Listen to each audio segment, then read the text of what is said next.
We're told all the time that eating animals is bad. It's apparently bad for us because of saturated fats and cholesterol. It's apparently bad for the earth because of emissions and methane from cows themselves. We get told that it's bad for equity reasons that I honestly can't wrap my head around. And we get told that if we don't agree, we should just shut up and fall in line, because obviously, if we don't agree, then we lack the expertise to have an informed opinion. And worse, that we're relying on fringe sources.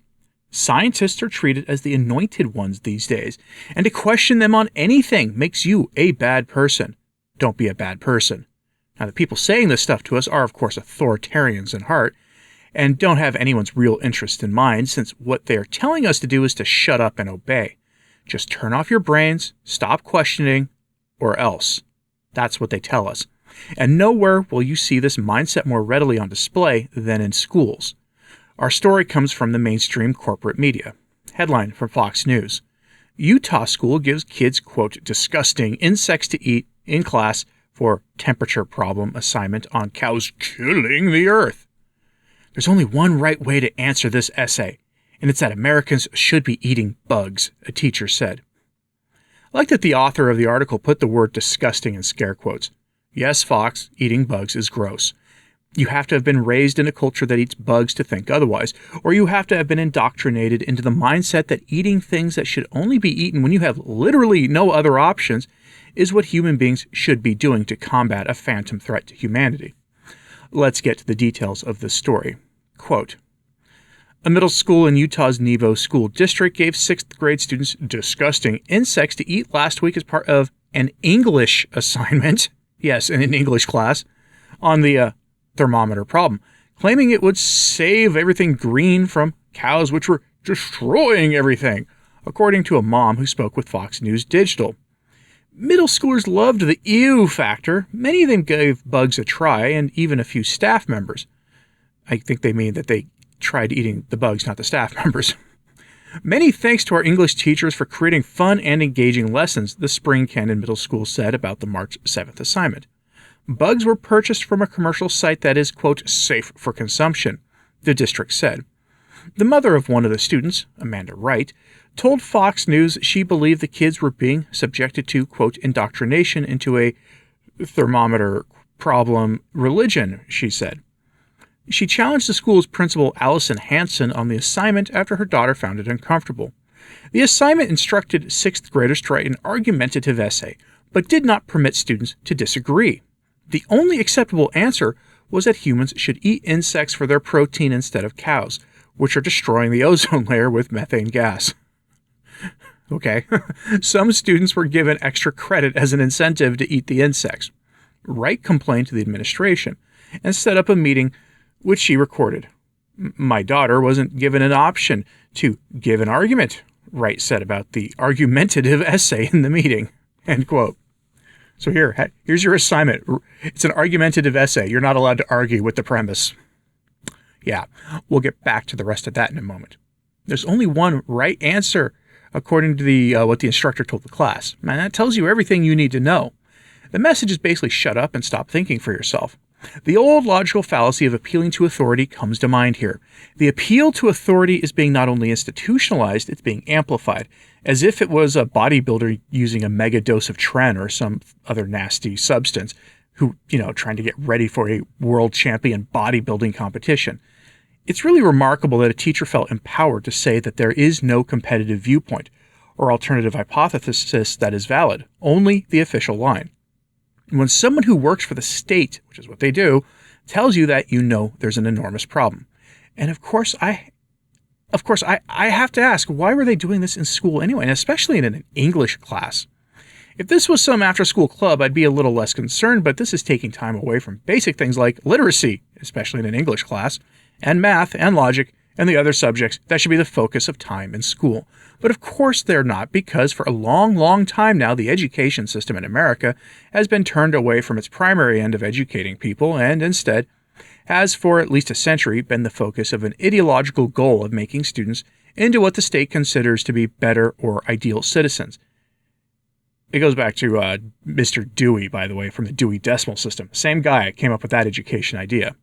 Apparently now, the ideal citizen eats bugs and follows obediently those in positions of authority. That's the clear message from this instructor. The teacher didn't take kindly to being challenged on this either. Quote, "All the evidence has suggested that we probably should be eating bugs. It's good for everything, etc. But I didn't know that was an offensive topic to indicate," Teacher Kim Cutler said, according to an audio recording. A separate video recording was taken by Wright's daughter in the classroom. "How come we can't state our opinion and write that we shouldn't be eating bugs?" she asked Cutler. "Because we don't have any evidence to support it," Cutler said. "It's kind of weird that I gave you a topic where there is only one right answer. We don't want to eat bugs and it's gross, but should we be eating bugs? Yeah, because we're destroying everything by raising cows and animals. So we need to not get rid of cows, but try to balance our diet so that not so much of our land is being used to raise cows because it's destroying the ozone layer." "What if you wanted to?" the student interrupted. The teacher said, "You don't have any evidence to support it. There's only one right answer to this essay, and it's that Americans should be eating bugs. Everyone in the world is eating them.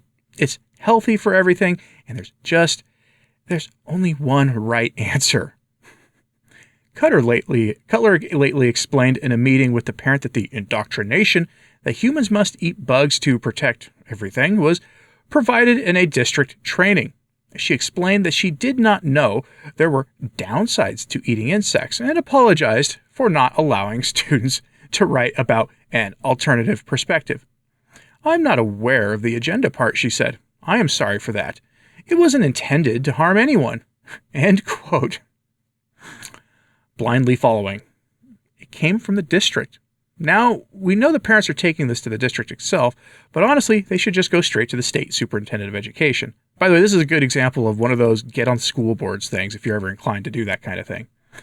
Now, that office, the state superintendent of education, is nonpartisan in the state of Utah and is held by someone with a professional background in education and who has the apparently unanimous support of the legislature.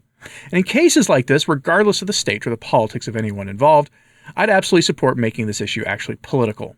Why? Because this rot runs deep in various institutions that are state-funded, and it needs to stop. And making it political will let you know where people fall on this issue. That teacher just blindly accepted the district's directions on telling kids to eat bugs.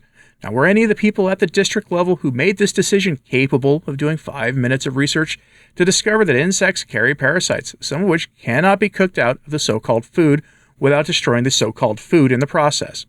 Probably not. It's not exactly uncommon knowledge that bugs are not something humans should eat, yet our rulers want to push the idea that we should eat bugs. No doubt if they get their way, they'll still eat steak while rationing real food for the rest of us and replacing it with highly processed, insect-laden slop. And at that point, veganism might be a better idea than that, and that's a big admission from me. But that's the future some of them want for us. Now, regardless of the politics involved, it should be opposed, and it should be given no quarter. It's dehumanizing. It's misanthropic. We should all stand together against this kind of stuff. I'm curious what you think about all this, so let me know in the comments, please. Are you surprised that was happening in the state of Utah? If I told you Portland, Oregon, Boston, Chicago, someplace like that, you might not have been surprised. This came from Utah. Does that surprise you at all? Does it give you pause? Let me know in the comments, please. Like and subscribe if you haven't. It does help, as does sharing this on social media. That helps a lot too. I'm Anthony Stine, the Practical Carnivore. Thanks for tuning in today.